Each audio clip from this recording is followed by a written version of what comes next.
All right, so welcome to another episode of The Ism. The Ism is a docu-series that speaks with people and seeks to.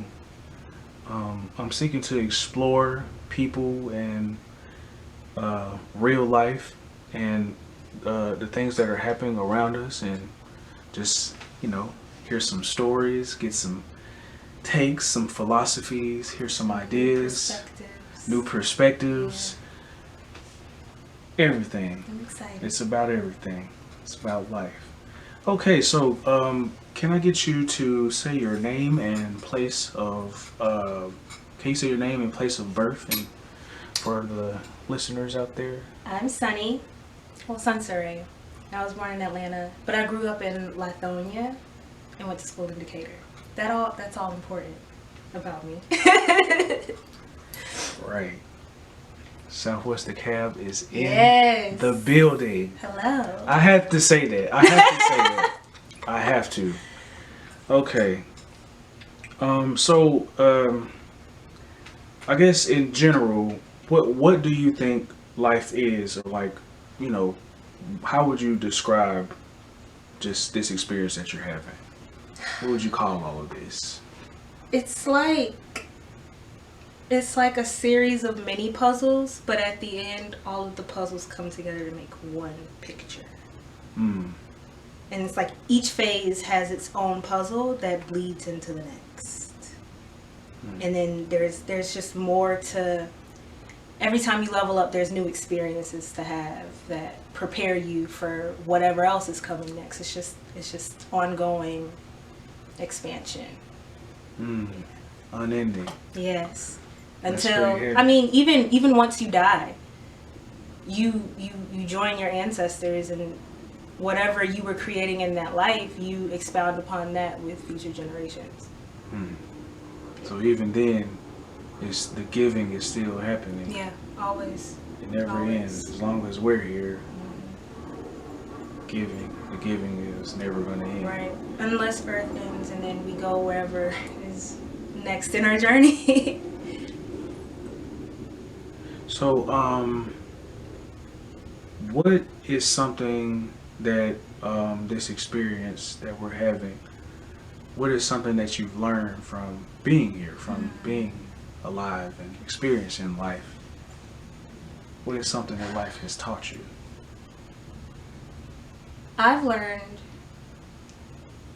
that people will tell you who you are based on what they need you to be, but that's not always your responsibility to be that. Sometimes it is, but that's not who you are. The role you play in people's lives is not who you are. It's just what you do. And what you do is not who you are. You're a separate person outside of your place in other people's lives and other people's projects and problems. You get to be your own person. And sometimes you're the villain in someone else's story, but that doesn't mean you're a bad person. Even if you were the one who made a mistake, we're all learning and having these experiences together. So even if things don't work out between you and a certain person, or that friendship falls apart, hopefully you both take a lesson and move on with that, and it's able to show you more of who you are by showing you what you're not.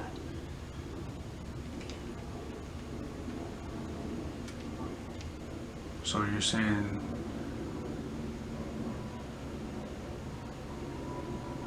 we're not what other people view us as, or the roles that we play in other people's lives. Who we are is completely separate from all of that. And they can interact, especially if you're creating you have the opportunity to create a life that you desire.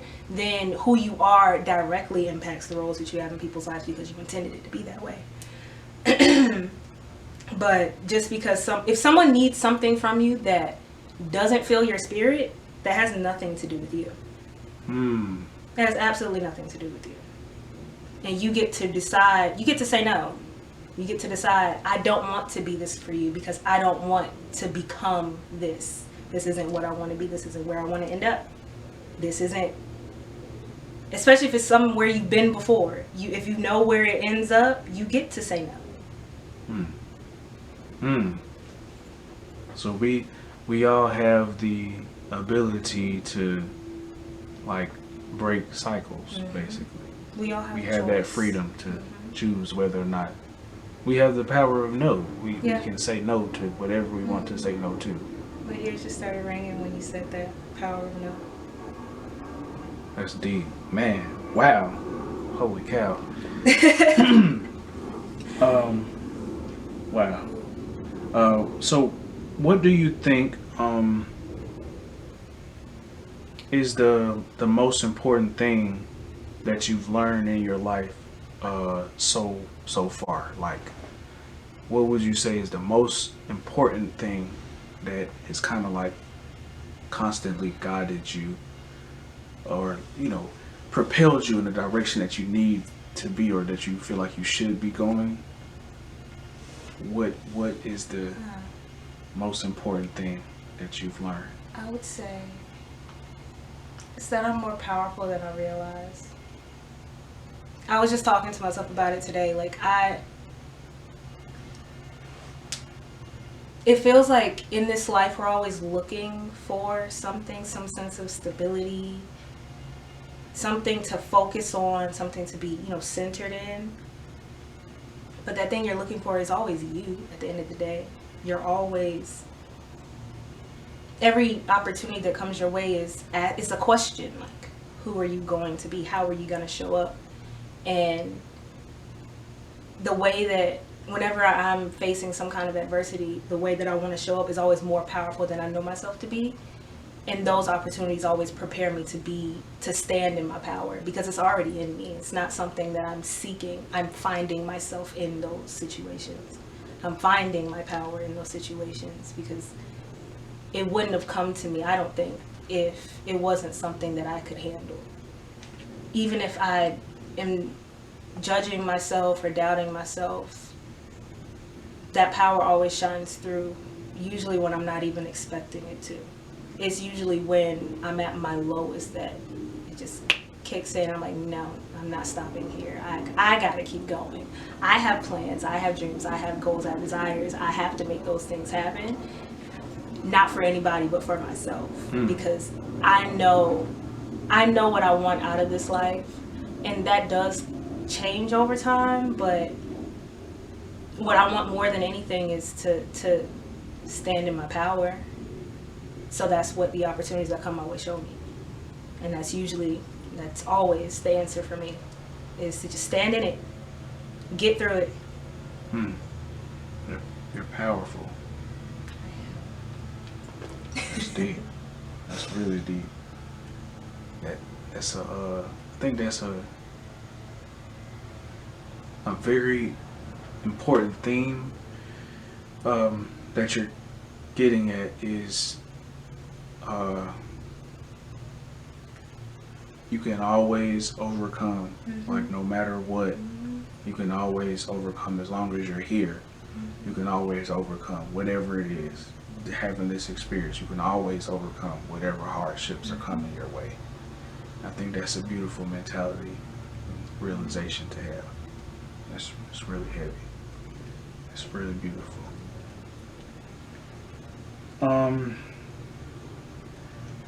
So what is something, how can I word this? What is something you do that if everyone in the whole world did this, you feel like the world would be a better place? Before you even finish that question, my brain said stretch.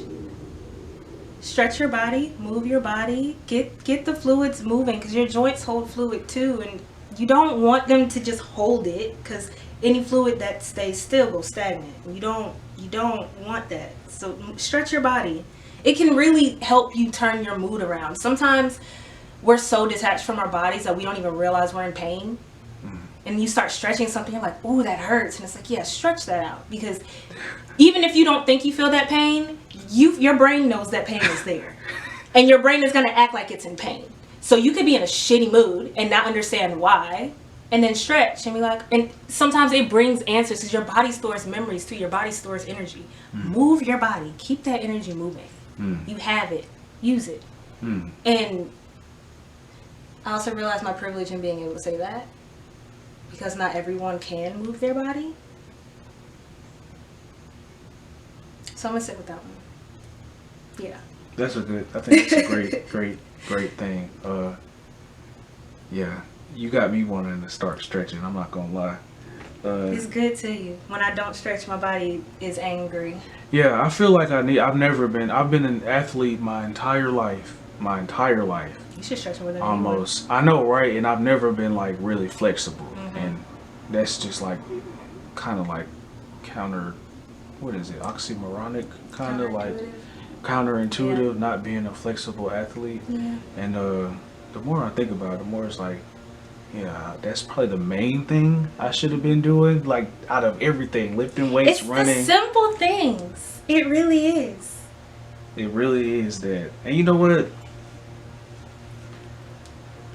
That's an important realization to make. Like it's very simple. Thank you. Yeah, that's what I'm really trying to get at. Thank you for pointing that out and bringing that out here, because I feel like I needed to hear that. Stress your body out, because the tension is never good to carry in your body. It's like when your house is a mess and your mind is a mess. Your body is your home. So if there's mess there and you haven't cleaned it up. Wow, that's a heavy realization. Oh my God, that's amazing. It can even help you heal from traumas to just feel. Sometimes you just have to feel the pain. Feel the pain. Yeah. Sometimes you just have to feel the pain and let it go. Yeah. Unprocessed trauma, pain is I think is a very detrimental presence in,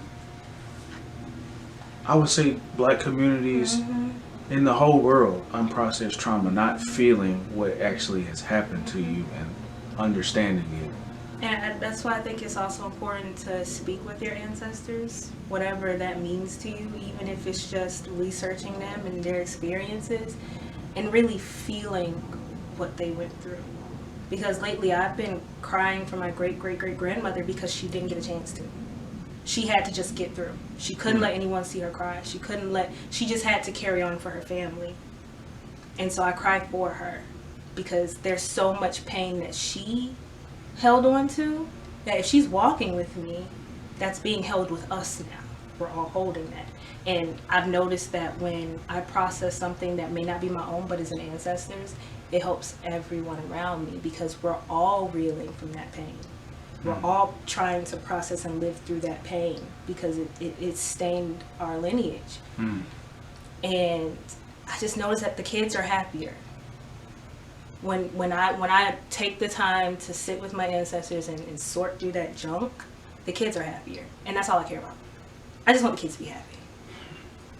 And when they're angry and they're just pissed off and they're stomping around, I'm like, let me go talk to my people, because this is an us problem.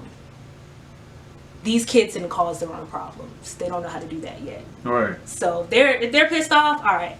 We all need to. It's our responsibility at that point, because they didn't have no say in their experience that they're having on this plane of in this plane of existence.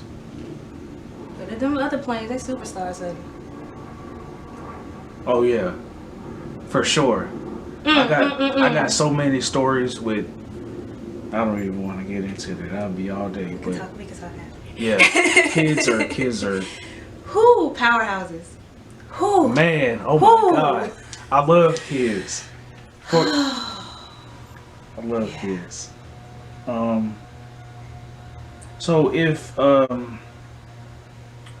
the whole world could hear you say one thing, one message, if everybody was listening to you, what would you say to the whole world?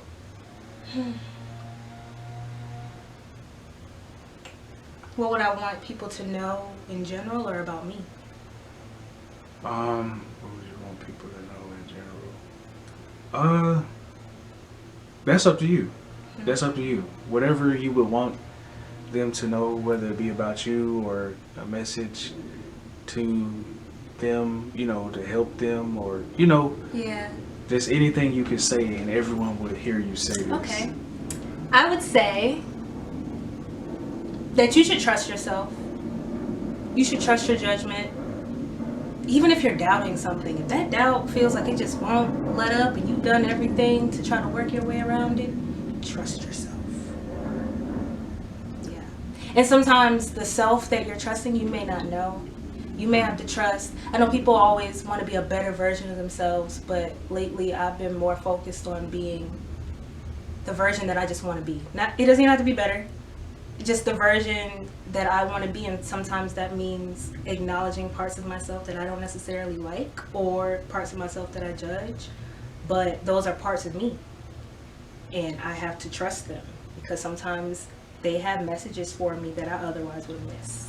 Everything serves its purpose, even if you don't agree with it or like it, or even want it to not exist. Moral or morally correct. Sometimes you gotta get violent with people. Sometimes, the situation calls for that. Trust yourself.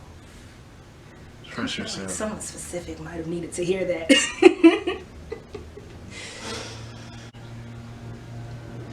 So, we're going to get on the subject of death. And death and dying and the dead. I love this subject.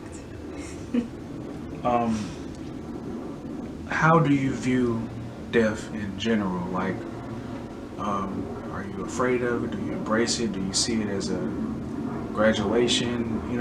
How do you view graduation? Death? You're sitting under my graduation tassel from Southwest. Oh, wow. Yeah. Wow. That's why it's there. Yeah, graduation. Parts of me have died, and I'm not letting them come back. And I'm better for it.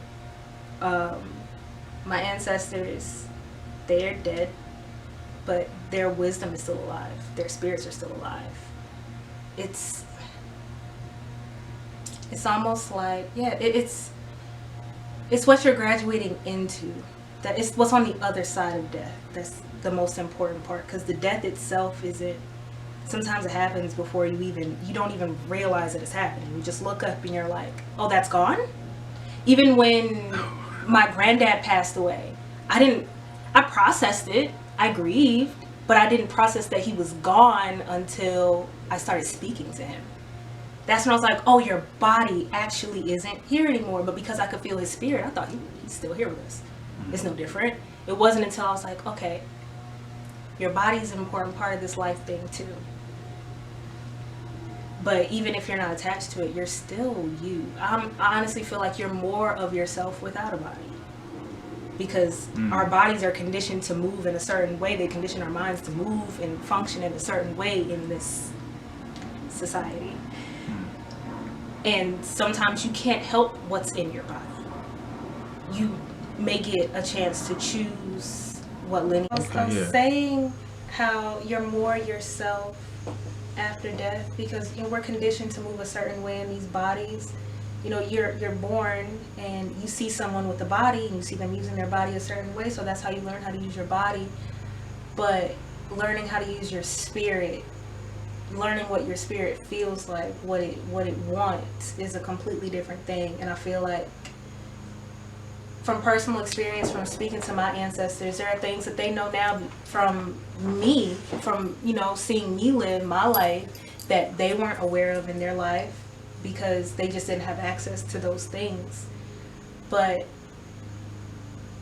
I would say I'm not necessarily excited to die, but I'm not afraid of it. I feel like if I died tomorrow, then I did what I needed to do, because I know that I came here on a mission. Wow. So I can't say that I did everything that I wanted to do, but if I died tomorrow, I would think that I did everything I needed to do.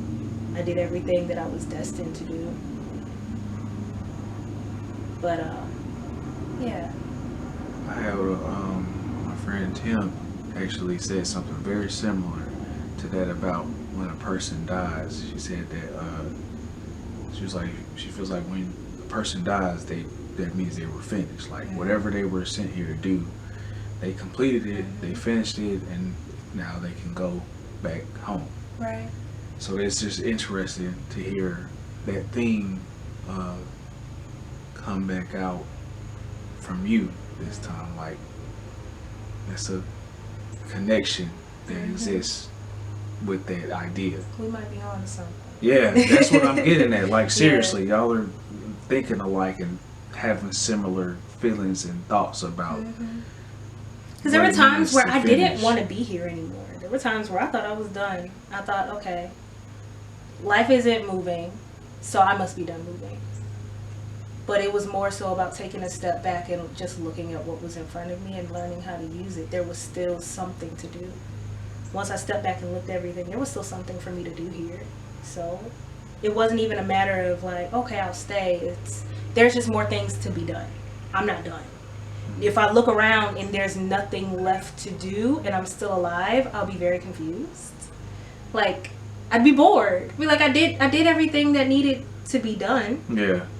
And I don't have a desire to do more things. I don't feel like, but I also think that if I did get to that point, I would have to take a step back and be like, well, clearly you're not seeing something, because there's always something to do. Right.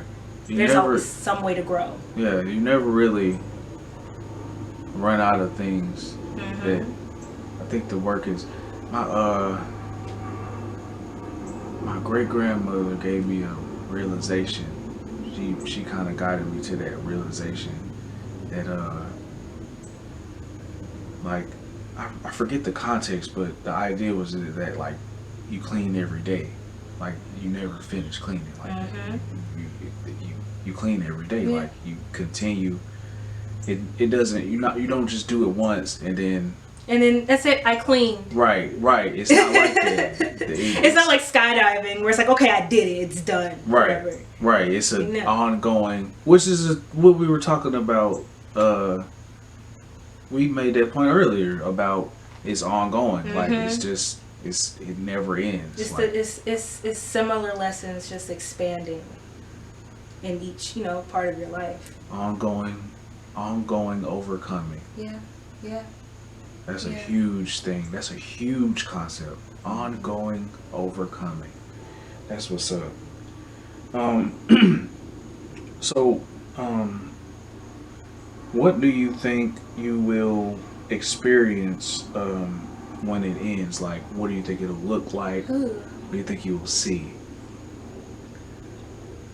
I think that just from going through what I've already been through and seeing parts of me that just don't exist anymore and can't exist anymore, I can see everything that led to that point of me not being that person anymore. So I feel like it's going to be similar in that I'll look back and things will just make sense of how I got to where I am or will be.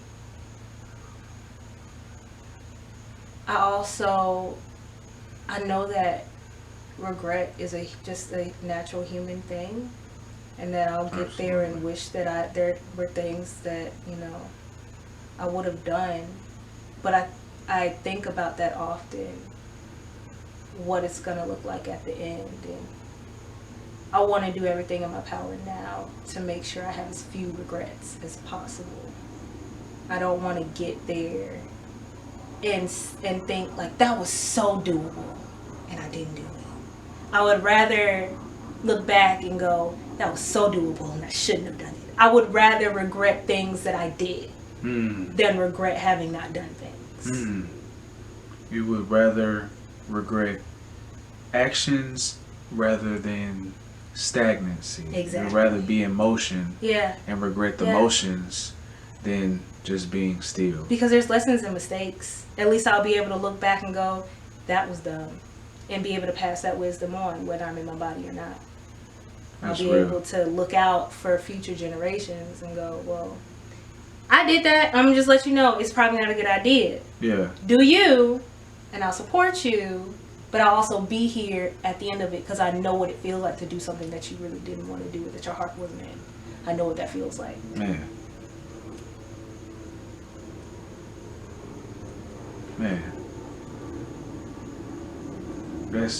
I think that's what being human is. Like, we're seeing the similarities in our in our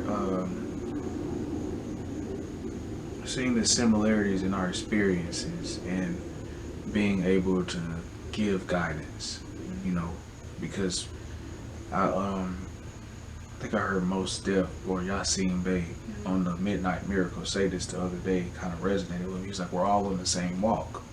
Like, we're all going towards the same, you know, we're heading in the same direction. Everybody's on their way out. Everybody's As on soon their as way you out. get here, You're on your way out. Everybody's on their way out. And he was like, I said it to make the point that, like, you know, some people are a little bit closer to the end. You know what I mean? And they can use that proximity to where they're going to kind of like make the people after them make their lives a little bit easier. Man, that's huge. Because I feel like when you're at That's the huge. end, it's so much easier to channel that information because your body is in a state of breaking down. Your body is becoming no more, but your spirit is still prevalent. So now you're becoming more spirit than you are body. Whoa. So you're able to more freely express it. And that's why I say I feel like you're more yourself without your body, because your body, you come into this family and you may choose to come into that lineage. You may choose what your mission is in that lineage. But once you get here, you're a baby and your brain doesn't properly function. You can't form, proper thoughts. Yeah. So you're pretty much all body at that point. From your, awareness as a baby, you're all body. So all you learn is body. All you learn is how to move in the physical. You don't really learn spiritual. That's something that you really learn. If you don't have family who teaches you, that's something you only learn through experience. It's something that you learn through loss. It's something that you learn through death. So you get to the end, and if you've had those experiences, you're able to piece things together and be like, all right, let me put you on game. Right. Let me show you how, to harness this, what your experience. I can see what you're going through. I was there at one point, and I can tell you with conviction and confidence that this is what needs to be done for you to get out of there. And I think that's the beauty of other people, of having other people around, is being able to help. You know what I mean? Like, to be able to share. I feel like that's a huge reason for us getting to that point, being able to die. I feel like it's an opportunity. It's a gift. Because now you're able to just pass it along. Because if none of us ever died, then what would be the motivation for getting things done? It's like, I'll get that done in 100 years. I ain't gonna worry about that. No, we got nothing but time. We don't have to do that now. Right. There's nothing to accomplish at that point. Right. We have an end point, and that is, I ain't gonna say it is, it can be, or maybe should be, the motivating factor to move, to put things in motion. Is that, like, hey, there's a finite amount of time and experience that you have here, you know what I mean? So whatever your mission is, put your best foot forward and put as much energy as you can into bringing that to life, to help everyone that's around you. Like, bring that to life, and so many more people will be able to benefit from you doing that. So death has a very, very significant role. It's a release. Because let's say you are wise, you have all this knowledge, and you go through your life just holding it. When you go, your spirit is informing someone. You're related to someone. Someone's going to hear your story, whether they know it's you or not. That energy goes somewhere. All of that wisdom goes somewhere. And that I think there's a such thing as hoarding wisdom. I feel like that's when people become know-it-alls too, though. But when you have this wisdom, it's not just for you. Because that's divinely guided. You're not just going to be, you may stumble upon some wisdom that's not for you, But if it's not for you, it's not going to benefit you. You're not going to use it. And what's the point of using wisdom if you're only going to use it to benefit yourself? These spirits aren't out here just giving people information just for that one person, because we're all connected. We're, like you said, we're all walking together. It's not just for you. You have to let it go. You have to. Can't hold on to knowledge. It's not meant to be held on to. It's meant to be shared. It's meant to be given. It was shared with you. Why wouldn't you bless someone else with it? Keep it moving. Mm-hmm. Keep it moving. So, do you see yourself, or I should say, how do you see yourself going, or if you had a choice, you know, is there a way that you would want to go? So I tried not to think of anyone else's responses to the questions, and I've been like actively doing that since I hit you up. But like, I want to go peacefully surrounded by people I love who love me. I feel like that is the way to go if you're going to have a choice in it. Yeah. You want to be comfortable. Yeah. You want to know that people love you. It's like when you go to sleep at night, you don't know if you're going to wake up. When I'm going to sleep, I'm praying that I'm going to wake up feeling peaceful. I don't want to wake up stressed. I don't want to go into the afterlife stressed. It's beautiful. I want whatever is bothering me, I just pray that I'll leave it here. Yeah. Just, like you said, it's the ultimate release. Yeah. Just let it all go. Yeah. And you'll be free forever and ever. Right. And even in the letting go and being intentional about informing whoever comes after me, I want them to know that you don't have to wait until the end of your life to let things go. You don't have to wait. You can let it go now. If it's not serving you, you can let it go. You absolutely, you should too. Mm-hmm. You should let it go. Because that's a whole nother Nothing's going to hold you back from death. Yeah. Nothing's going to hold you back from it. So you might as well see how far you can go before it comes. Right. You get comfortable with it or with, as light as possible, in preparation for it. Mm-hmm. Maybe that's what this is. We're preparing ourselves to go.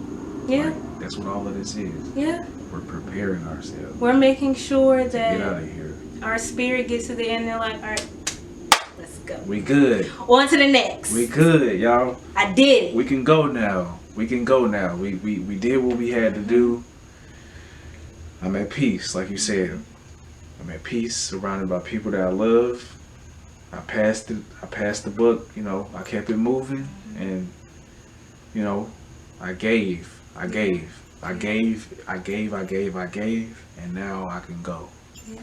And I think that's why documenting is important too, because I don't want it to just be someone channeling my spirit and going, okay, this is what he said. I want you to have evidence. Something tangible. I want you to be able to read it and hear it and Yeah. let my words sink in. I want you to be touched by my actual words. This is why I'm doing this. This is absolutely why. And it's important. This is absolutely why. Like, I'm doing that. I'm doing this for that. Like, to pass it along so people can get some guidance, like hear some things and see some things and learn some things that'll help them along the way that they may not come across. I ain't gonna say without my contribution, but I want my contribution to be of purpose. Right. You know what I I mean? We know how far we were able to get on our own without having these types of things, with just learning what we learned from textbooks. Right. To be able to hear our ancestors and to be able to read. I mean, of course, we have books and things like that, but we know how people are. Like, not everyone is going to gravitate to the same things. Not everyone's going to gravitate to a book, but a lot of people gravitate to video. And a lot of people, I can only imagine, like, generations from now coming back and being able to see this. Yeah. And having it just be a part of whatever curriculum that they're seeking out. All right. This was my great-great-grandmother speaking about, what she was, thinking at the time and experiencing at the time, and some of the things that she went through, and what helped her. And learning about what, people who were enslaved went through. That helps us now. It helps us to see how these systems work now because they were built from that time. We can see how things evolve. So people in the future will be able to look at this and see, okay, this is how we got to this point. Right. Let's take this and move it further along. Right. That's what history. Have you had any significant supernatural experiences that you've had recently that you don't mind sharing? You can feel free to say no. I know that it's very, personal. I appreciate you saying that. Yeah, you can absolutely be like, I don't feel like sharing it. I respect it 100%. I want to share though. Today, I feel like my experiences used to be more spaced out, but the more that you have them, the more you're able to realize that you're having them. If that makes sense. Like being able to recognize, because I feel like everyone's spiritual experiences are so different that a sign for someone could just be a rock to you. Yeah. It could just be something on the sidewalk to you. But this last week or so has been very eye-opening. And today I've been crying a lot today, just for my ancestors, for myself, just letting go. But the letting go felt so significant, and I've been seeing these yellow birds that I've never seen before. I think they're American goldfinches. When I looked it up, I think they're American goldfinches, but I've never seen one before. I'm 26. But I've seen 3 in the last few days. But I always feel like when I'm trying to explain the experiences that I have, it sounds like I saw a bird and then the wind blew and then there was a bee that flew past me and then I saw a cat. Yeah. But that's exactly what it is. That's what it is, because it's the timing of everything. There was one time that I was working through something. I was working on releasing and calling something in. And as soon as I walked outside to do it, like 3 cats ran out at me and a dog.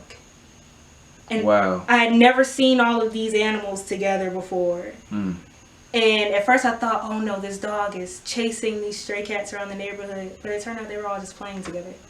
And just, no one else saw it but me. No one saw them playing but me. No one knew that the cats were playing with the dog for days. But I was allowed to see that. I saw a bird, walking alongside a cat, just walking, and being allowed to live by this cat that could fully murder it. Hunt it down. Right. Usually does. The messages that I got at that time are significant and life-changing to me. Because I feel like the experiences are never going to be obvious. No one will ever look at me and go, she's having an experience. Yeah, it's very personal. Yeah. And it's always tailored to whatever you're experiencing at that time. So, like you said, it might just be, to someone outside looking in, like, oh, you just saw some birds that you never seen, and you saw a cat, and then the wind started blowing. But that's because it wasn't for them. Right.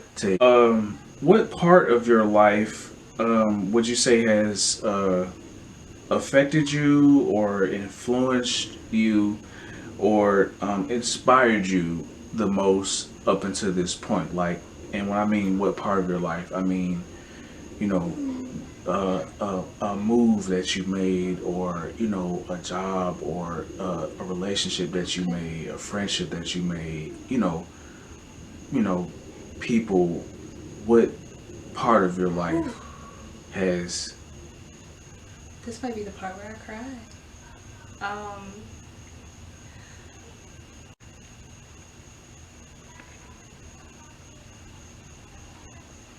Getting my heart broken and then immediately being pushed into being a full-time aunt. Being responsible for children while I was hurting still. being a parent to children who were also hurting while I was hurting, and getting through all that pain with them, and really with them. Like we have shared pain, and we bring that up, but they have pain that I've never experienced and may never experience. And because I have pain that none of my friends had experienced, not to that extent. Well, I won't say extent because, that's relative. But no one had ever been through what I went through quite like what I went through it. And I was really hurting. Like, didn't know who I was, didn't know who I wanted to be. The person that I thought I wanted to be had nothing to do with me. And having to parent while feeling that, I couldn't do it at that time. I didn't have the tools, I didn't have the strength, I didn't have the patience, I had to grow into that. But that was something that long before I'd gotten my heart broken, years before, I knew that was a role I wanted to play. I just didn't know it was coming at that time. And I'm just now getting to a point, almost 4 years later. Almost 4 years later, I'm just getting to a point where I'm realizing that these last few years, I wasn't as stagnant as I thought I was. I've been growing this whole time. And having my nieces tell me I'm the best auntie in the world, that's a badge of honor. Like, I will have a trophy fabricated for myself just to have that, but I don't even need it because I have them. I have my experiences with them. Even if they don't tell me, even if I'm doing something that they don't like, but I know that it's for their greater good, it's satisfying for me. And it's inspiring. And I knew that if I had given up, things would be much different. Their lives would be much different. If I had never, I think even if I had come here before getting my heart broken, I don't think it would be the same. Because they helped me through so much of that, but through healing through that with them and helping them heal from, the things they've gone through, it brought up things that we would have thought had nothing to do with us. Things from all over the family started coming out. And it's like, okay, we were all guided towards this pain. We were given this pain. And a lot of the times when I experience someone projecting something onto me, I'm able to just give it back. But to give your pain back to your family who's already hurting, you cause more pain. And so that's when I started realizing that we actually have to work through these things and release them and make changes. We have to change our actions. We have to change the way we speak to each other. We have to change the way we think entirely. And getting elderly people to understand those things, getting my elder to understand those changes we needed to make, I had to fight for it. I had to scream. I had to get angry because I didn't grow up with the ability to be angry and safe. But now that I'm an adult, you're not gonna fight me because I'm angry. You can't tell me to shut up. You can't tell me to stop crying. If one of the children is crying, they tell them to stop. I'm like, no, she can cry. She needs to cry. She should cry. Actually, I'm gonna go cry with her. I'm gonna sit with her. If she doesn't want me there, I'm gonna let her know that I'll be there when she gets done, when she's ready to talk. And that wasn't something that was available to us before I came here. Even me being able to conceptualize all of that feels like a miracle. And if I hadn't gotten my heart broken in the way that I got it broken, I don't think I would have.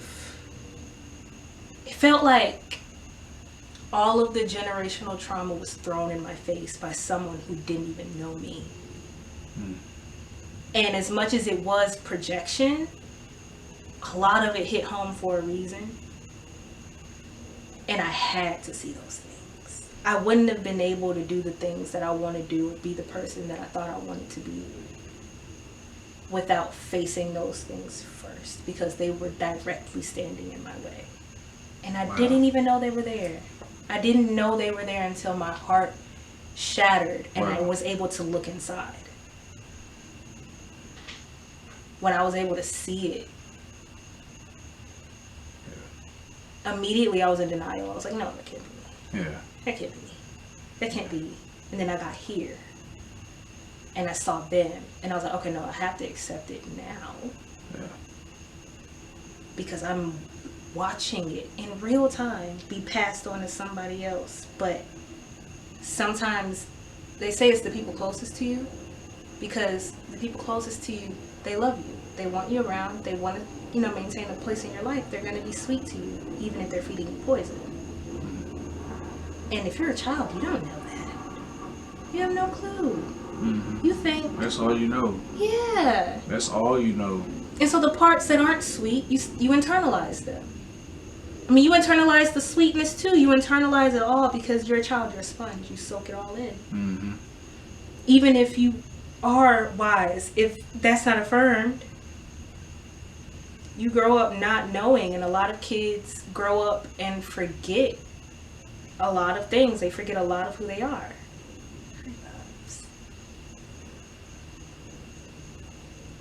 A lot of people grow up and forget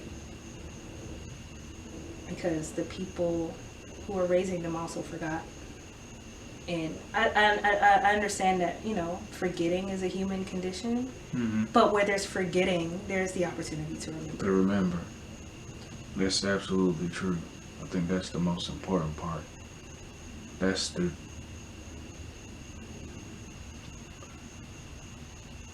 journey, in a sense. Like, going astray and then returning back home. Like, all the way home. Mm-hmm. Just right where you're supposed to be at. Yeah. That's the journey. Even if you have no clue where home is, which a lot of us don't. A lot of our ancestors didn't. A lot of our ancestors are so traumatized by being taken out of their environment that they almost immediately forgot. A lot of people did remember. A lot of practices were passed along, but a lot of them probably weren't. But that doesn't mean it just goes away. Their body remembers. If you were to put them back in their home, where they were supposed to it would come back. It would come back like in a second. I've seen that happen. I watched a documentary, High on the Hog, and he went back to a port, a slave port, and he was like, this is a huge gap that so much of my lineage didn't get to experience. He was like, I'm the legacy. I'm the result of the fight.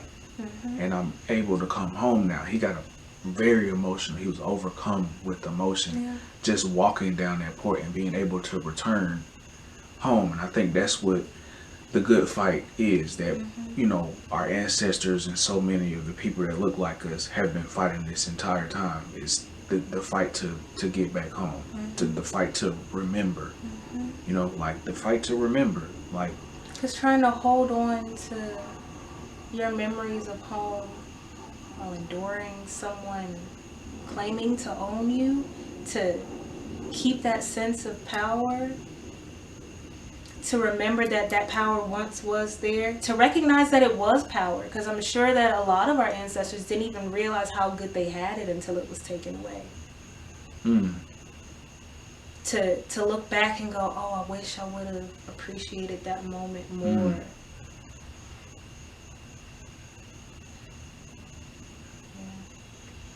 It's deep. That's a lot. It's a lot to process.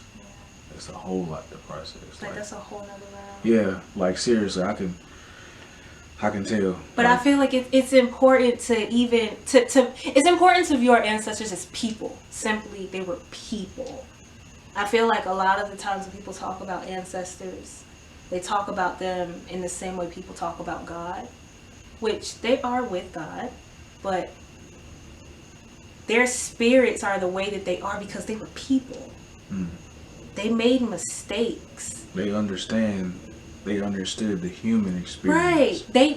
They were fully, I won't say fully aware of what they were going through, but they were fully aware of what happened. They were one place and then they were stolen and put somewhere else. And I don't hear a lot of people talk about regrets they had, you know, from before they were enslaved, or regrets they had once they were enslaved, or how they felt about being taken. It's all, we always talk about what they fought for and what they refused to do. We always hear about their rebellion, but we don't hear about those moments where they felt small. Those moments where it wasn't because of what someone did to them that they, you know, felt small, but it was things that they saw within themselves. Like, I always wonder if there were things that they grew through outside of slavery. If there were things that they were able to focus on or even think about outside of slavery. I understand there wasn't a lot of time for that, but I wonder, like, what else they... Like what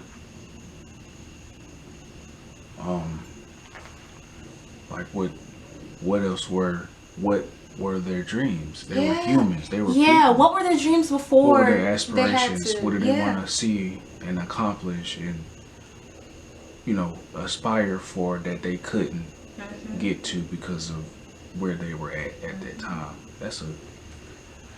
I think we're still kind of getting there to become, to remember our dreams and remember how to dream. You know what I mean? Like, because that was it. You know, it was survival. We didn't, like you said, we didn't have room for nothing else. We didn't have much time to think about, you know, how do I want to, you know, build? How do I want my children to be?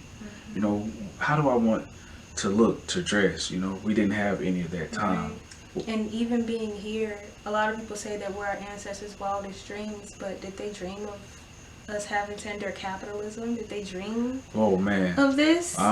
Did they dream of us feeling like there was a cap on our dreams? Because when you face America, you start to and you start to, you know, internalize a lot of the shit. You start to think, well, okay, I want to do this, but I have to break my back for it because I'm in America. Right. I don't think that they foresaw us thinking in that way. I don't think they want us to think in that way. I think they want us to dream bigger than this country has told us to. Absolutely. I absolutely agree, because I don't believe that a person, a human, going through the tribulations and the ugliness of slavery, I don't think they would ever have a dream where there were any constraints that existed. Right. Like any type of limitations. Right. I would die on that hill. Yeah. I do not believe that they had any type of semblance of any type of lifestyle where there was constraints or there was limitations, right, where there was, you know, paid access to luxury. You know what I mean? Like, I don't think... A lot of things that we consider luxury now really were just ingrained in us to begin with. Yeah, they're only luxuries. Most of the things that we consider are luxuries is because, like you said, they were ingrained in us because of the deprivation and the lack of access we had to these things. And now we view them as luxuries because of that existing structure that capitalism has created, where there's an illusion that exists that, you know, you can't access this by just having a divine right. Just it's having not a divine your right as existing. You can't have access to this, and that's arrogant. That's arrogant as hell, egotistical, everything bad you could think of, to have that mentality, like only a select few of people can get in a spaceship and go outer space. Right, You know what I mean? Like, just to make it the rest relevant of you today. have to suffer here Right. with what we did to this planet. Right. This with freedom. What we're doing. This to freedom this planet. isn't for everyone. Right. And if you want freedom, you have to break your back for it. You have to. It's not your right to have. It's not. Just being born here, you don't. You it's so sinister. Yeah, it's evil. It's evil. It's a blockage, and that is a huge blockage. It's a weight on our hearts that I don't think a lot of people realize is there. So this is really refreshing. We just live with it. Yeah. We do what our ancestors did. They learned how to live with it. But the fact that they were able to overcome and get us to where we are now, that we're even able to have the lights and the camera and the space to have this conversation, it's like, okay, there's power there. There's more power than we've been, accounted for. Yeah, but we got out of it, Like, y'all really tried it. And we overcame, and we got continue out to overcome, of it. and you keep trying to put things in the way. Yeah. And we keep blasting right through it. Every time. And will every time. There's no way. You can keep trying, but eventually you're going to get weak and give out. Right. At least in the land I envision. You're going to get weak and give out because you can only force this for so... You can only force the illusion of power for so long before true power comes in and squashes it. Yeah. You'll get tired of losing eventually. Or you won't, and you'll just keep trying and keep losing. And just keep looking like just be a loser forever. Just be a loser. That's fine. That's okay. That's the life that you want. That's fine. And it's already starting to look that way. Go ahead. Hey. Yeah. Have at it. It's Go to town. You can be a loser for the rest of your life. Hey, that don't have nothing to do with me. That's you. You'll be a loser, and we'll just continue to. What was the phrase? Overcoming. What was the phrase? Consistent overcoming. Yeah. Overcoming, like, over and over again. Like, just continue to overcome. It's gonna happen. It always has happened, and it will continue. It absolutely will continue. It has continued, so it's like it's already it is on continuing. a roll. It's continuing. It already has so much momentum that we're just rolling in it. Right. We're just rolling in it. That's awesome. So speaking of overcoming, this is actually perfect segue. What is the most difficult thing you have ever overcome? What is the most difficult thing you've ever conquered and overcame? I think it's a similar answer. Getting my heart broken. Like, that was it. I was down bad. Like, I was trolling, making extra Instagram accounts, borderline stalking. Like, it was a lot.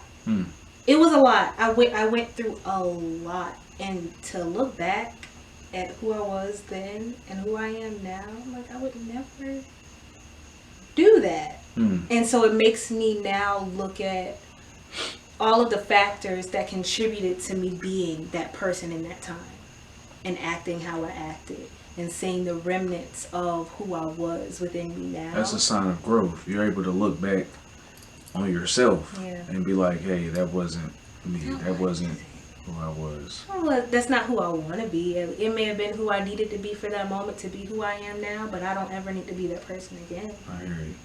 That's real.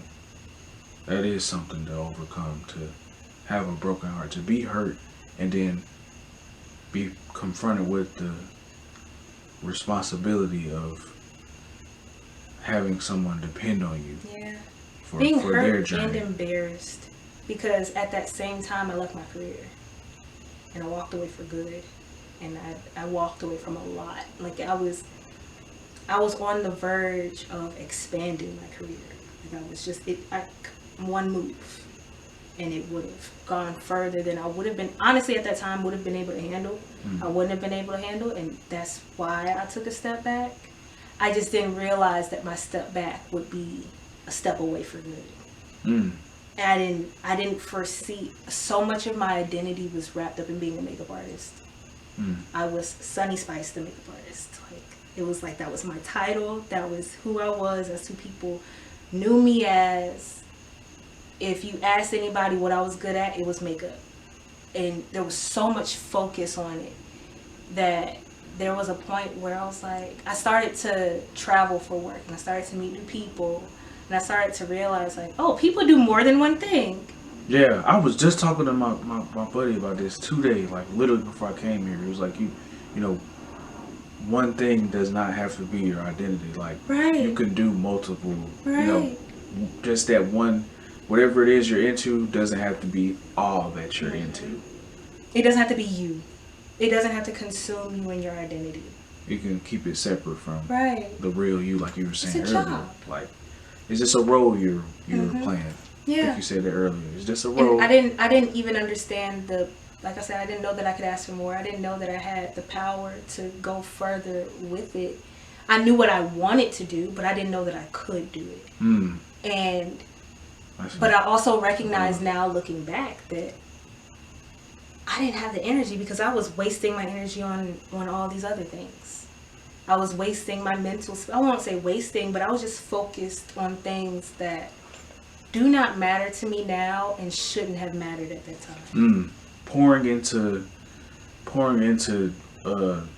cups that you will never see again, you know, or pouring into cups that are held by people that will never pour or give you, you know, something to drink if you're dehydrated. Like, people that are literally just giving it away, or have a full cup and are pulling on yours, or don't even know that their cup isn't full. Don't even know how to fill up their own cup. They just know how to pull from yours. From everyone else's. Man, that's capitalism.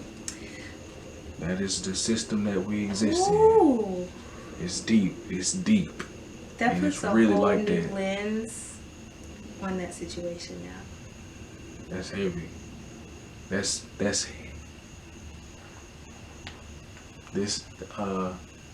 is why I'm doing this. For these changes in perspective, these realizations. Yeah, like it's in the air, it's everywhere, and it's on us, and we have to realize it so we can, like you said, make the necessary changes. Yeah. And bring up a new generation in those changes where they don't even understand how we moved without those changes. Right. So it never comes back. So you just have to realize I feel like it's like stupidity, kind of like just realizing like the stupidity of it all. Like, yeah, what y'all was doing, what we're doing is kind of stupid. Like, it's quite idiotic. Yeah, it's like there's a better way, there's a simpler way. Yeah. More streamlined, more natural, works for everybody. Yeah, and it's also already here, everything we need to make that happen. People don't have to be hungry. You know, it's in the grass, it's growing out of the earth. Like, when COVID started and seeds weren't an essential item, so you couldn't buy them, to ban seeds. I didn't even know that happened. Yeah, that happened in a lot of places where they would, you know, close off certain sections of the store. And seeds were often behind. You don't even give people the opportunity. You always say pull up by your bootstraps or whatever. Yeah. But then you take away their boots. Right. You go and eliminate every boot that is around. Yeah. And you're like, and then blame them for why they're in that situation. Why aren't you pulling up? You're like, well, yeah, you just kind of took them from me. So. Yeah, you just took all of them and burned them. Like, I was trying to pull my boots up. I was gonna make my own boots. And pull them up, and they were gonna be tighter than yours. And you took them all away, and now I can't even achieve. But that's how it usually happens. It's like, okay, you didn't give us the thing that we need, so we're gonna make the thing that we need, and we always make it. It always ends up better than the original. And they're like, oh, well, okay, wait, actually, wait, we want those. Yeah. Okay, now you can. Why aren't you doing the thing? You made these, make some more. Right. Like, we are the base of this whole operation. You wouldn't have this without us. You wouldn't have any of it without us. You're just thieves. That's it. Yeah. Just You didn't thieves. build the. They didn't build. You didn't build this country anything. with Build anything. none of your hands. None of your Not hands once. were being used Unless for any of this. it was a situation where we were going to be, pulling in more resources than them. Then it's like, no, we'll do it. Capitalize. Yeah. Like, if the potential for capitalization on whatever it is greater than what they've seen. Mm-hmm. Oh no, we're gonna. We can't benefit from our own things. We're not allowed to benefit from our own things here. If the things that we build don't benefit them, we're not allowed to have them. Then you can't have that. For the listeners, the viewers, this is why Fred Hampton and the Black Panther Party were decimated, were torn apart because of this concept that we're talking about right now. Absolutely. So I would love for you all to kind of go explore what was going on with them.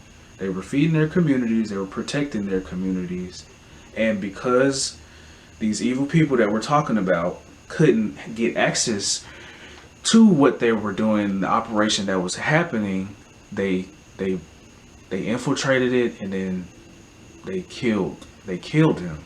They assassinated him in the whole operation. So that's what evil looks like. I call it the inferiority complex. Yeah. Like, whoa, I have to be better than you. Yeah. So slow your roll. Right. Wait a minute. We're equal? We can't allow I don't that. like that. Yeah. Because if we're equal, then I have to work harder to keep up with you. Right. We don't want you to realize that you're just as good, if not better, at the things that we tried to convince you that you weren't better at. You actually are, and y'all are starting to see that, and we don't want that to happen. So we got to do everything we can to convince you that you're not, which is more of a spectacle of our power than anything. 100% agree. I 100% agree. If you have to go through all of that, I 100% agree with that. We weren't bothering you. Right. This you're irritated by greatness. Aw. You're gonna have to learn how to deal with it at some. Building off the topic of constantly overcoming. What is the would you say your life has gotten easier for you as the days have gone by? Yeah, definitely. Just understanding myself better and how I move, what I need, learning what my needs are outside of capitalism, like what my body needs, what my mind needs, what I need to feel inspired, to actually create something when I feel inspired, learning how to care for myself, stretching my body, moving my body when it needs to be moved, knowing when the energy isn't moving but it hasn't manifested as anything yet, knowing when it's time to get up and move things around, or just move my body, go outside, get some sun, something like that. That's made things easier. It's made my mental easier. Yeah, smoothies saved my life. Being able to just put all of your nutrients in one drink. Yeah, that's been nice. Yeah, that's made life a lot easier. Yes. I'm gonna go into a positive note. Okay. How important are our feelings? The way we feel. How important are those feelings that we're having? I feel like, for me, it's one of the most important things. Even just, it's like your feelings are little informants. Like, just the feeling of being hungry or thirsty. It's telling you, like, hey, I have a need. Let's meet it. I feel sad. And then you get to explore why. Or, I feel unfulfilled. Why do I feel unfulfilled? What would fulfill me? I feel like they're the most important thing. I feel like you can't, even just healing certain things, you can't heal something if you don't know what it feels like. If you haven't gone back and revisited it, you won't be able to bring it to the surface to work with it, to heal it. You have to know what it feels like. Or you have to be able to name the feeling to understand it and work with it. Right. Feelings are really important. So, this a sidebar here. For this docu-series, I'm like 3 for 3. Everyone is saying that feelings are important. So contrary to what we're taught, and man up and suck it up and nobody cares and all that stuff, everyone so far is in agreement that our feelings are very important to this experience that we're having. I feel like just throwing that out there. Sucking it up or pushing it down is just it's like a ticking time bomb. Mm-hmm. It's gonna come back up. Mm-hmm. Because you never stop growing, you never stop moving until you stop completely. But like it's like how we have a completely new body basically every 7 years. Right. That's gonna grow to the surface. Wherever you put it, it's gonna grow out. It's gonna come out. You're gonna have to see it. The feelings that you're saying are important. You're gonna end up feeling them regardless. So maybe they aren't as unimportant as right. We're taught that they are. They tell you that to tap you out of your intuition because then you would have the wisdom to then you start really seeing what you're becoming aware of. Mm-hmm. Other things that you're feeling that might be otherworldly, might be spiritual. Mm-hmm. Hey. Or you start to feel like maybe I'm unfulfilled because of the system that I grew up in. Maybe it's my mission to dismantle it. They don't want you to get to that point. They don't want you to have those types of ideas, realizations. I'm just the messenger. So feelings are important. Speaking of feelings, what is your favorite part of this life experience? What would you say is your favorite thing about just being alive? Talking to people, hearing people's stories, like seeing people overcome things. I love that. Like even if, especially when I'm in a space where I feel like I'm not overcoming, I feel like I'm drowning, seeing stories of people overcome things that I don't even think I would be able to face. It's like, well, if you could get through that, I'm definitely gonna get through this. I like being inspired. I love those moments where I don't feel like I can do it, and then I see somebody doing it, and it's especially when they say that they felt like they couldn't do it. That's my favorite part. Is that they were in the same place that I'm currently in, and they got through it, and they're living their dreams. It's actually happening for them. It's possible. Yeah. And being an aunt. Yeah. Watching the kiddos grow up. What is your favorite part about being an aunt? Like, I think you just said it. Being their safe space. Getting, if you look behind you, behind that Buddha, there's 2 pieces of paper on top of the AC. Those are little love notes from my niece. I love those. I love when they say, I love you, you're the best auntie ever. They tell me what they like about me, and that reminds me who I am. They tell me what they don't like about me, and that helps too. Sometimes they don't like things about me that just aren't budging right now. Like, I'm sorry.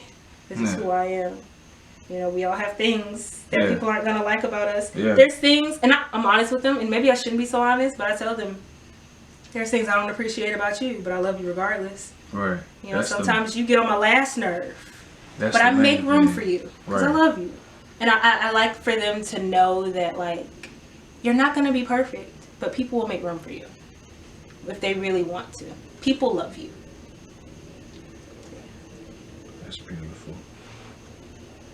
I think that's a good thing. Like, to feel appreciated by people that you want to feel good about themselves. Like that you're trying to get, that your only really effort is to get them to feel good about themselves, and for them to see that and receive that and appreciate that. I think that's a wonderful thing. Yeah, it reminds me that there's a purpose to me being here, and that I'm not doing as bad as I think that I'm doing most of the time. I judge myself for a lot of those interactions. But then they come back and they're like, oh no, I like that. That was cool. That was fun. Or I learned something. Like them having difficult moments with them and then having them come out of it with some kind of understanding. And it's like, okay, we're growing here. We're doing something. I like that. That's my favorite. Okay.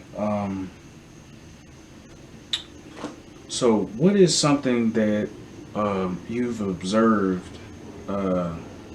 Like, okay, what is something that you've seen or experienced other people doing that um, you believe is stopping them from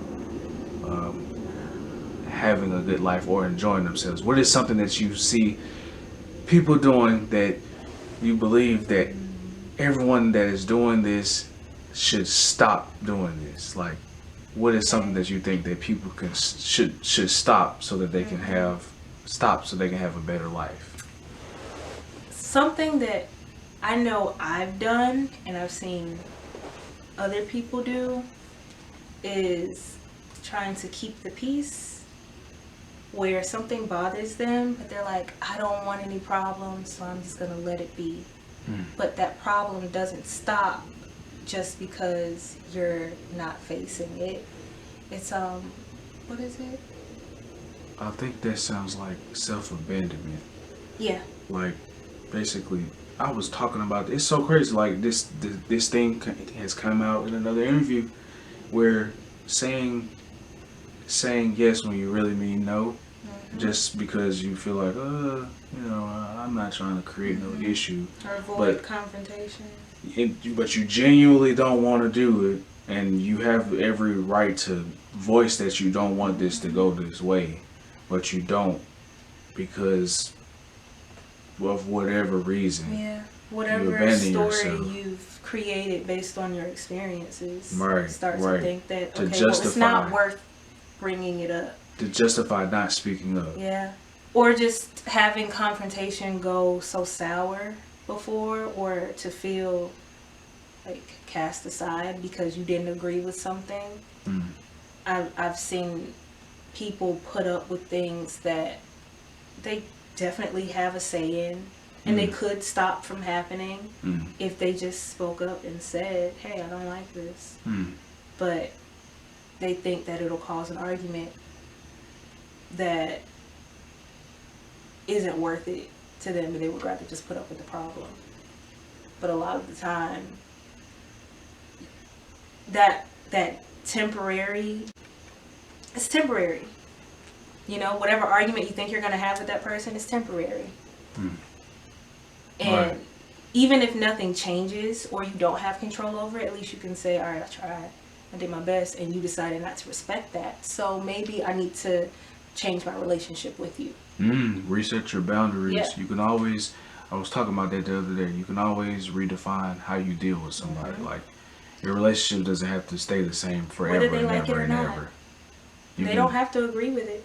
Yeah, we have that power as people to, you can determine how you deal with somebody, how they deal with you. Like, you can set a boundary and you can decide what parameters that you interact in and things like that. We have that power. And I feel like that's, when you're having conflict with someone, that's the only way to really understand who they are and how they view the situation, how they view you. Because if you're just keeping the peace, they think, okay, well, you're someone who doesn't care what I do. I can do whatever I want. And then when you reset those boundaries, sometimes it can upset them, and they treat you a certain kind of way, and then you reinforce that boundary and say, okay, if you do this again, then we can't be in contact anymore because you don't respect me. This is a choice at this point. Yeah, I feel like I'm being read right now. I had something very similar to that happen. Like, well, wait a minute. So you're not okay that I'm not allowing you to walk over me anymore? Like, so that's the place that I had in your life. Right. That's the your role issue is you having an issue with me saying no to you just having your way with me. You know what I mean? And me just going along with it. When I say no to that, that's an issue to you.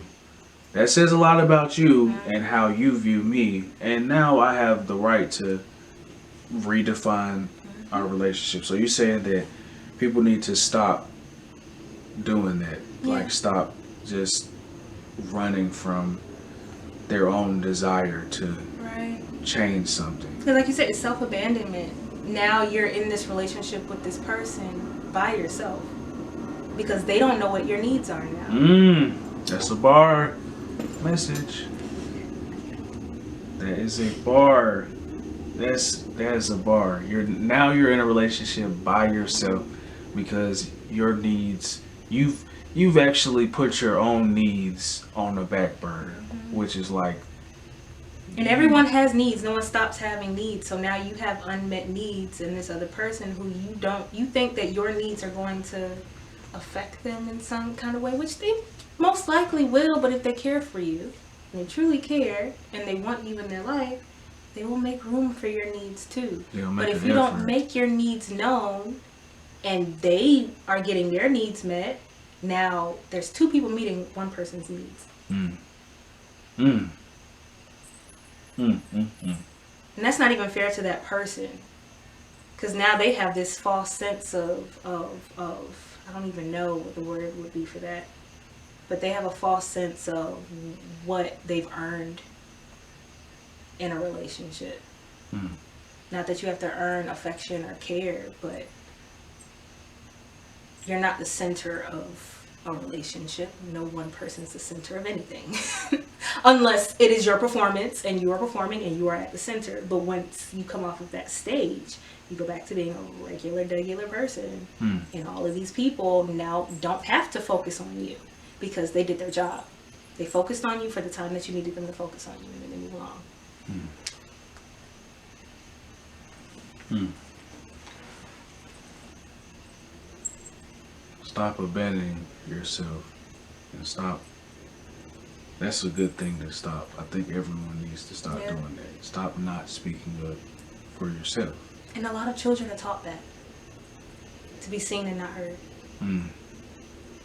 That's a that's a whole nother. There's a bunch of adults that think they should be seen and not heard because children don't stay children.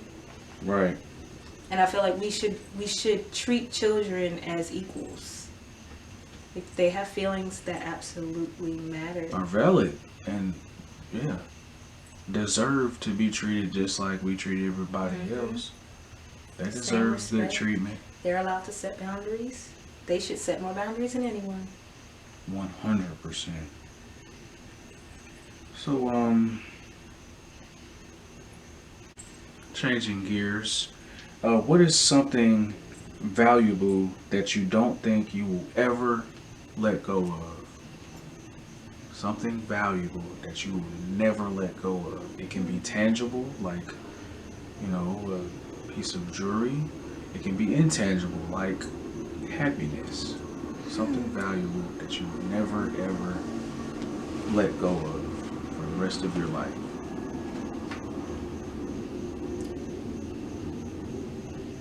I have two answers, but they kind of go hand in hand. My relationship with my ancestors and my awareness of my worth. But that awareness comes from my ancestors because I was seen and not heard for years. And when I finally realized that I had a voice, I turned to people who did not wish to hear me, who thought it was my role only to be seen. And so my feelings were disregarded. And turning to my ancestors, because even turning to your friends about family things isn't always, like, they don't understand the dynamic, so they can't really help you in that way. But turning to the people who know all of us, who are watching over all of us, they can say, well, this is why this person is this way. That has nothing to do with your worth. Let that go. That has nothing to do with you. So yeah, I will say my worth and just honoring my worth. But that comes from honoring my ancestors. That's something that you don't ever see yourself. You don't ever see yourself letting If that I go. do, call them people and send me to that place, because Time to go. It's time. I need help at that point. If I start moving like I done forgot my word, and I'm letting people walk over That's me, deep. that's undoing a lot of hard work, and something very Something serious is now going on at that point. I Yeah. feel that. That's a great answer. What is the smartest thing you've ever done? Ooh. Ooh. The smartest thing I've ever done. I think I know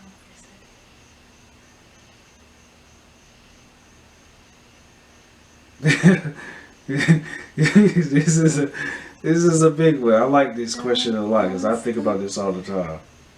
Smartest thing.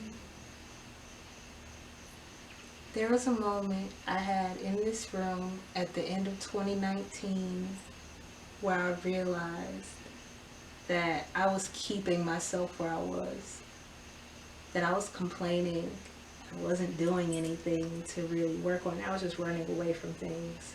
I didn't even process that I was running away. I was just trying my best. And my best at that moment was running away. But then you can only run for so long. I got to that point where it wasn't even that I heard a spirit or anything. It wasn't even the voice of God. It was literally my decision of like, I could keep living this way. I could keep living this dull life. I can keep waking up unhappy.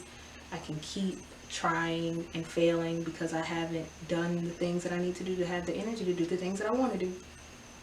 I can keep doing that. Or I can just take the steps to start taking better care of myself.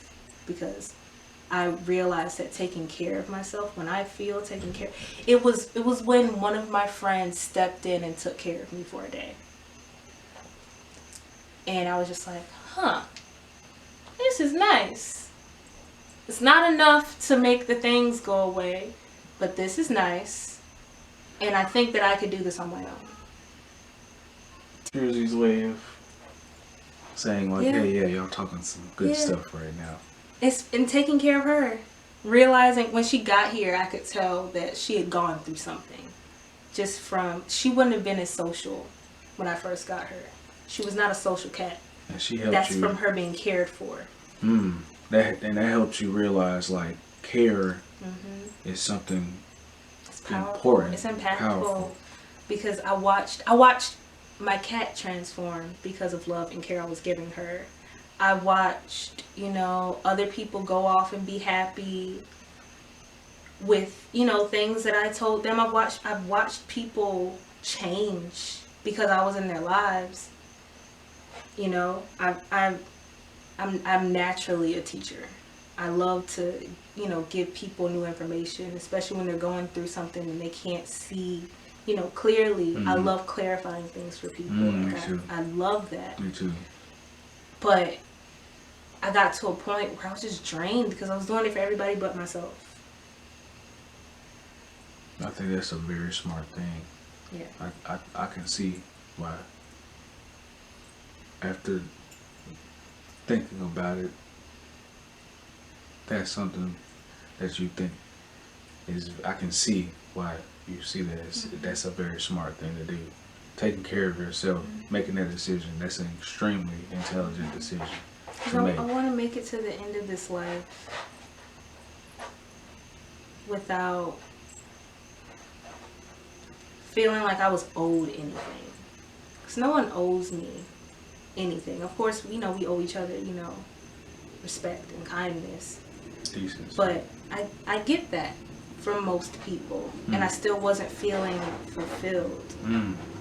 Because that fulfillment I could only get from within myself.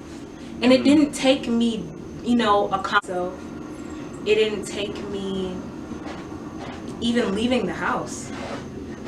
It was just getting up, hydrating my body, eating the things that I know I should be eating a lot less of the things I know I shouldn't be eating, and not watching things that I know put me in a bad space, not being on social media first thing in the day. It was simple changes. It was simple things. But all of them came together to make me feel like myself in a way that I've never felt before. Like I feel more like myself than I've ever felt, but I feel so far from anything I've ever been. Hmm. It feels like my true self. I've never Propelling was you. always in me, you know, moving me, but consciously I didn't know who I was. And I would see my power in certain, you know, situations, but because I grew up being seen and not heard, I would think that, oh no, I made too much noise. When making noise is what protected me in that situation. Wow. I look back on a lot of situations where, because of the way that I was viewed after, I thought it was a bad decision when I first, you know, made that decision. But I look back and I'm like, well, it didn't matter what people thought of me. I was safe. Right. At the end of the day, Right. I was okay. Protected. Yeah. I kept myself out of harm's way. Yeah. That's deep. That's really deep. Thank you for sharing that. That's awesome. That's awesome revelation and context. Thanks for asking that. I don't know if I ever would have considered that like the smartest thing that I did for myself, but yeah. You're welcome. I'm happy to ask these questions. This brings me joy, so you're welcome. And thank you. Thank you and you're welcome. Once all of this is over, you know, once you reach to the end, once you graduated, do you think that you would, if given the opportunity to be yourself again, do you think you would do it all over again? Like, I always think about, like, if I could just be born again as a baby with the wisdom that I have now, yeah, no, I would do it again. There's certain parts that would annoy me and probably hurt even more having the awareness of who I am. But, oh, you know, if I came back as me again, I'd be a problem. A good problem. You would gladly come back. But, oh, yeah, no, I would take that chance. I would do a couple things differently. Yeah. There's certain things that I didn't think I had the power for, but looking back, I absolutely did. For sure. Absolutely did. And I could have, but. Okay. And, I forget what I was about to. Oh, yeah, so. Okay, so you say you would come back. You wouldn't mind doing this again once you get to the end. Come back better than ever. Try it all over again. That sounds pretty cool. Yeah. I'd be down for it. Last but not least, what makes you laugh? I don't want to copy answers, but dumb shit. Like, it could be things that, like, I can read them. Yeah. And go, that's not supposed to be funny, but it is. And I'm actually rolling on the floor. Just things, people making, like, happy mistakes. Or, like, children making mistakes and then immediately laughing them off. Yeah. That cracks me up. That cracks me up. Or moments that are supposed to be serious and then someone just says that one thing. Yeah. It's just like, who invited you? Because I'm trying to stay serious right now. My cat makes me laugh. I make me laugh. Hilarious. I make me laugh more than anyone. You make yourself laugh. I make me ugly laugh, like cackle, like. Yeah. And it's not even necessarily funny things. I know. I like talking to myself a lot, and funny things are said. Yeah, you understand your own sense of humor, so you can make yourself laugh. I'm very good at making myself laugh. That's good. Even when things are really dark, usually it's the dark things. I'm making fun of them. Sometimes I'm roasting myself. That's how you make. It makes me laugh. The dark into the light. I feel like. Yeah.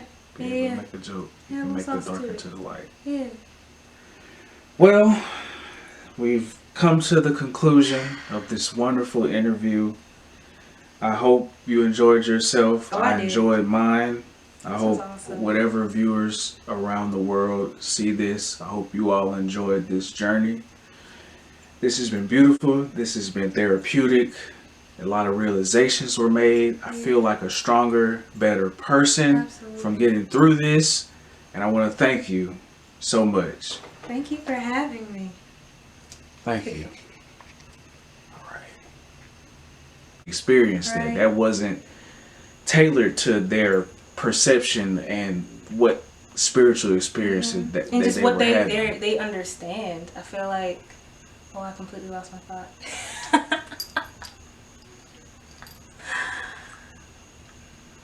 It just poofed. Hey, you know, most of it is like, okay, that's life. Yeah, demanding. Yeah. I think it just fizzled away. The spirits were like, you said what you wanted to say. Yeah, we're here. We got it. Yeah, we got it. Yeah, that's what I'm trying to say. So, smoothies are the pinnacle of human evolution in a lot of ways. Absolutely, because it introduces you to like what your body feels like when it's healthy, and it's easy. It's quick. Okay. It's fulfilling. And it's delicious. I mean, what better way? You know, it's not a lot of elbow grease. Shout out to smoothies. Yeah, shout out to smoothies. I love smoothies. They're fantastic. Druzy is fantastic too. Yeah, that's where she sleeps at night. Oh, it's her spot. Okay. She's like, look, is it about her bedtime? No. Okay. We don't go to bed until like close to 1 most nights. Okay. I thought she was like, hey, look, She just wants to be where the action is. She likes to be in the mix. She's probably gonna take a nap there. Okay. Well, let me She's know waiting for us to stop looking at her.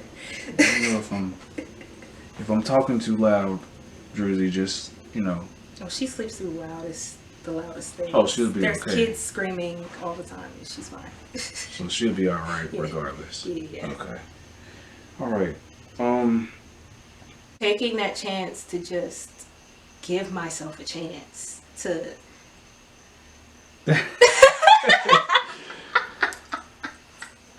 was like a vibe check. Yeah, I think she's like giving some confirmation here about the importance and the ingenuity of choosing to take care of yourself. I think that was.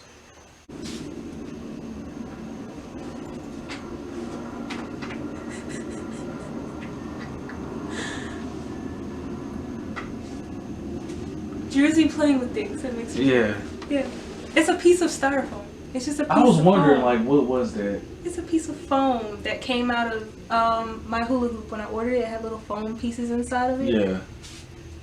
And now that's her toy of choice. That's hilarious. Oh. This is for future you. I feel like future me is the one ordering my steps. I feel like future me is the one that has already pieced this part of my life into the puzzle of the next part. And I'm really grateful for me doing that. I pray that future me is laughing just as much as current me. Future me. More powerful than I know myself to be now, for sure. Future me scares me. Future me knows things, and past me knows those things, and current me is still in the middle of those things. Like, I hope you make it happen, and if you do, I'm really fucking proud of you,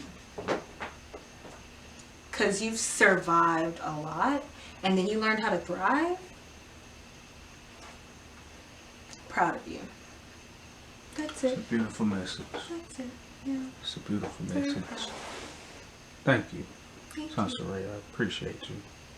This is beautiful.